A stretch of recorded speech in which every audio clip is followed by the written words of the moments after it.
Hello viewers, नमस्ते and welcome back to my channel. आज हम बनाएंगे इंडियाज़ मोस्ट फेवरेट या फिर आप बोल सकते हैं मोस्ट डिमांडिंग रेसिपी, जो कि भरवा करेले। क्योंकि जब हम ट्रैवल करते हैं तो हमें सबसे पहले भरवा करेले की ही याद आती है, क्योंकि ये सफ़र में बहुत टेस्टी लगती है रोटी के साथ और आप इसे 2 दिन तक चला सकते हैं।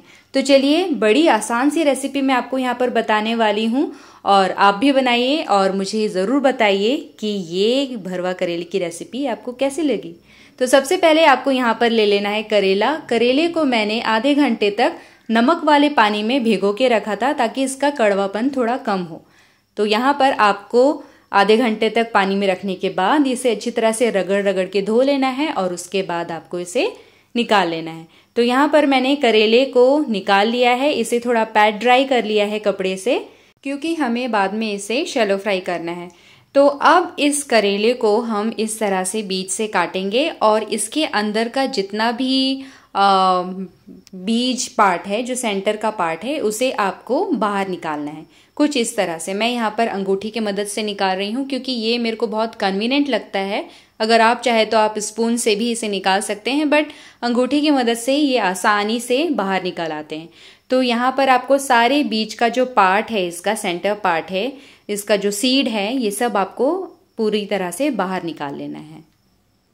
तो इसी तरह ही फ्रेंड्स, आपको सारे करेले इसी तरह ही रेडी रख लेना है। जब आपके करेले इस तरह से रेडी हो जाए, उसके बाद हम इसको थोड़ी सी सीजनिंग करेंगे सॉल्ट के साथ। तो यहाँ पर थोड़ा सा हम सॉल्ट डालेंगे और इस सॉल्ट को अच्छी तरह से करेले के अंदर और करेले के बाहर अच्छी तरह से इसे लगाकर छोड़ देंगे तकरीबन 15 मिनट तक। तो फ्रेंड्स, जब तक करेला नमक के साथ रेस्ट कर रहा है, तब तक हम एक काम करेंगे कि हमने जो करेले के अंदर से जो बीज निकाले थे, उस बीज और गूदा को अलग कर लेंगे। तो यहाँ पर इस तरह से आपको बीज निकालते रहना है और इस गूदा को अलग करना है। बीज को यानी सीड्स को हम डिस्कार्ड कर देंगे, उसे फेंक देंगे, लेकिन ये जो गूदा है हम उसे यूज़ करेंगे अपने भरवा में, यानी कि स्टफिंग में। अब फ्रेंड्स, यहाँ पर आपको कढ़ाई में तेल डालना है और उसे गरम कर लेना है। तेल उतना डालिए जितना आपका जितने भी आपने करेला रेडी कर रखे हैं वो अच्छी तरह से उसमें फ्राई हो जाए, शैलो फ्राई हो जाए और अच्छी तरह से पक जाए। और उसके बाद हम उसमें अपना स्टफिंग मसाला भी बना लेंगे। तो यहाँ पर मैंने सारे करेले डाल दिए हैं और उसके बाद आप देखेंगे कि मैंने जो उसकी ऊपर की डंडी है वो रखी हुई है, क्योंकि वो मुझे बहुत कन्वीनियंट लगती है उसे पलटने में और जब वो फ्राई हो जाती है तो उसे निकालने में। तो यहाँ पर अभी ये इतनी गर्म नहीं है, इसलिए मैं हाथों से ही इसको टर्न कर ले रही हूँ। और इसी तरह ही आपको टर्न करते हुए सारे करेले को पका लेना है। मेक श्योर करना है कि उसके ऊपर के पार्ट, नीचे के पार्ट भी अच्छी तरह से पक जाए। तो इसके लिए मैं यहाँ पर स्पैचुला ले रही हूँ और स्पैचुला की मदद से इसे, जो पार्ट नहीं पका है उसे आपको इस तरह से दबाते हुए उसको भी अच्छी तरह से पका लेना है। यहाँ पे फ्रेंड्स, मेरे सारे करेले पक करके तैयार है, अच्छी तरह से फ्राई हो चुके हैं और इसके सारे पार्ट्स अच्छी तरह से पक चुके हैं। तो अब मैं इन करेलों को निकाल दूंगी। तो जैसा कि मैंने आपको पहले बताया कि बहुत मुझे कन्वीनियंट होता है इस तरह से निकालने में, और जो भी एक्सेस ऑयल होता है वो ईजिली ड्रिप हो जाता है। अब सेम ऑयल में हम डालेंगे थोड़ा जीरा। जैसे ही जीरा क्रैकल हो जाता है, उसके बाद यहाँ पर मैं डालूंगी जिंजर और ग्रीन चिली का पेस्ट। तो इन दोनों को डालने के बाद इसे फटाफट से अच्छी तरह से भून लीजिए। उसके बाद हम यहाँ पर डालेंगे फाइनली चॉप्ड अनियंस। तो फ्रेंड्स, जैसे कि हम इसे स्टफिंग करने वाले हैं, तो आप भी देख लीजिएगा कि यहाँ पे आपके पास कितने करेलों का आप बनाने वाले हैं, तो उसके हिसाब से ही आप यहाँ पर अनियन लीजिएगा। सिंस मैं यहाँ पर 6 करेले बना रही हूँ, तो यहाँ पर मैंने लिया है 2 बड़े प्याज। अब इन प्याज को मैं डालकर अच्छी तरह से भून लूँगी और फिर हम इसमें डालेंगे थोड़ा सा नमक, ताकि ये जल्दी से ब्राउन हो जाए। तो यहाँ पर आपको नमक डाल करके इसे ब्राउन कर लेना है, भून लेना है अच्छी तरह से।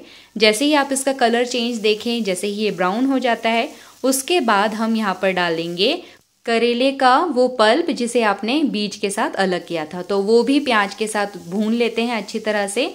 जब तक प्याज भून रहा है, ये जो पल्प है वो भी अच्छी तरह से भून जाएगा और इसका भी टेस्ट बहुत ही अच्छा आने वाला है भरवे में।